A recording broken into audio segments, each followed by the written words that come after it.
రాజ్య గౌతమ్, వెన్నెల కిషోర్, బ్రహ్మానందం కలిసి నటించినటువంటి సినిమా బ్రహ్మ ఆనందం. ఈ సినిమా నిన్న ప్రేక్షకుల ముందుకు వచ్చింది. ఆ సినిమా గురించి అయితే సక్సెస్ మీట్ అయితే పెట్టారు. ఈ సక్సెస్ మీట్‌లో బ్రహ్మానందం గారు కొన్ని విషయాలైతే చెప్పారు.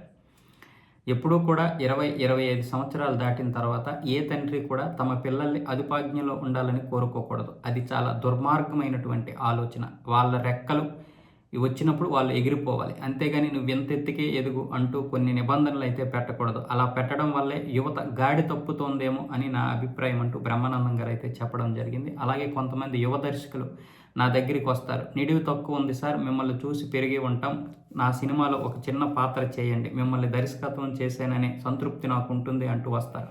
వాళ్ళని నేను ఏ విధంగా కాదనలేను. మంచి నిడువున్న పాత్ర అయితే ఇవ్వండి అని నేను అనలేను. దానివల్ల నాకు వచ్చిన నష్టమేం లేదు. కాబట్టి ఆ విధంగా నిడివి తక్కువ ఉన్న పాత్రలు చేస్తున్నాను తప్ప కావాలని ఏమి కాదు.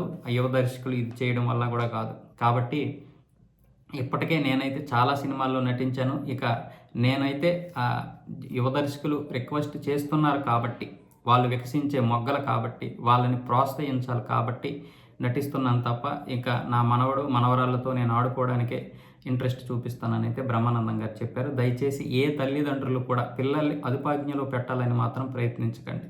కాకపోతే వాళ్ళు గాడి తప్పుతున్నారా లేదా చూడండి అంటూ విజ్ఞప్తి అయితే చేశారు.